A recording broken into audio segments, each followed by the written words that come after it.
Until you can accept that consistency is never going to look perfectly for you, you're going to always struggle with the fact that you feel inconsistent.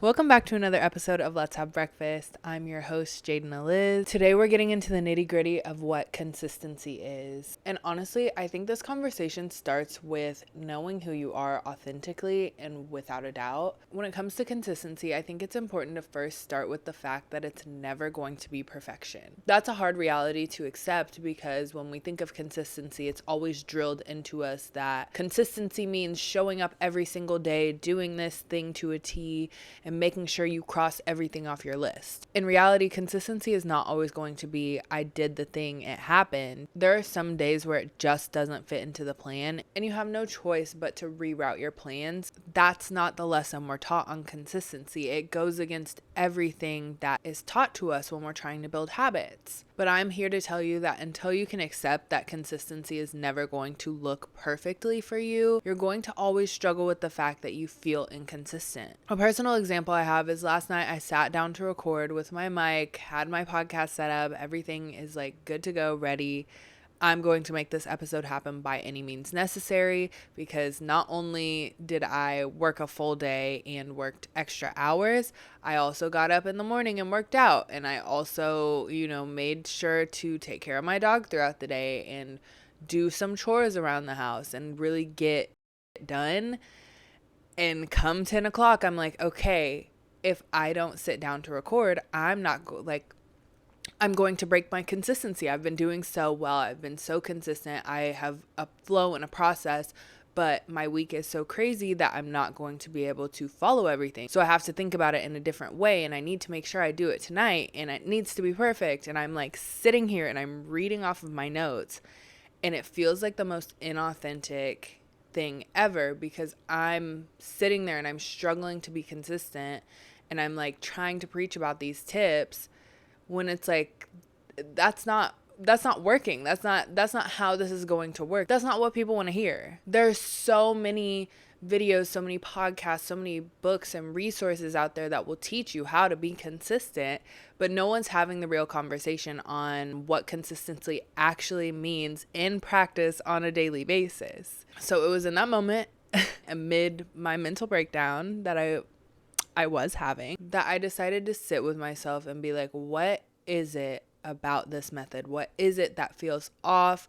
What is it? I realized that instead of trying to speak from the heart and speak to you like you're my friend, my homegirl, we're having a conversation about consistency, I'm sitting here and I'm trying to go by the book. This is what you need to do to be consistent. And it's like nobody wants to hear that. And if you do, sorry, maybe this episode is not for you, but I want to get into what it looks like to be consistent when you are the busiest you've ever been, when you are overwhelmed, when you're burnt out. What does it look like to still show up and be consistent despite all of these other factors? So there are some non-negotiables when it comes to consistency that as basic human beings, we have to kind of adhere to, like eating, drinking water, things that are going to make sure you are still alive. You have to be consistent with those. So those are things that have become inherently second nature to you, to where it's like you don't even have a second guess that this would be a part of your day. And that's the big goal. We want to get there. We want to get there with our goals. We want to be able to say every single day, I wake up at 4 a.m. so I can go to my 6 a.m. workout and I do this thing every single day. But until that is so ingrained into our routine that it feels like a non-negotiable, you are going to have to work super hard at making it a part of your daily routine. And when we start the beginning of the year, we have these really high ambitions on how we see the year going, and hit mid-January, you still haven't necessarily reached those goals or seen progress, or you're not where you thought you would be. It's easy to kind of hit that plateau and say, I'm done. I'm not seeing results. This is not how I envisioned it going. So I'm just going to slowly stop putting effort into this thing. We're also conditioned to believe that 21 days forms a habit. And I don't know who started that rumor, who was lying to us. I don't know where it came from, but it's not true. It actually takes 66 days. And so that timeline puts us in March. Like, you haven't even given yourself a real chance to succeed at building a new habit or being consistent with a new goal to even have results to compare to. You're moving off of the notion that if you do things for 1 week and you're really good at it, that it's just going to stick and you're not going to have to try at it anymore. It's just part of your routine now. And that's just not how it works. You have to continue to put in that effort each and every day to be able to form habits. And at first, building that consistency is really hard because it's something new, and maybe it's something you've tried before and you didn't succeed, or maybe it's something you were really successful at and you just kind of fell off. But the reality is that you are going to have to try really hard to start being consistent again, or to be consistent, period. It's not an established routine that you have, so it feels a little inconvenient. It feels like you have to stretch yourself in order to make things happen.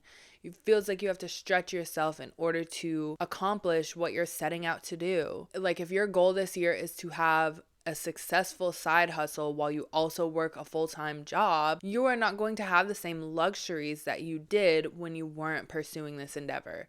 You are going to be uncomfortable, you are going to struggle a little bit, and when you hit that point, that's where it's kind of easy to give up. It's easy to be like, okay, I've been so consistent and I'm not making the money. I'm not having the results I thought I would. So now I'm deeming this a waste of time, because this time that I'm spending pouring all of my energy into feels like it's taking time away from other things. And if I'm not going to be successful doing it, why am I doing it? But that's part of the sacrifice. That's part of the sacrifice that consistency requires.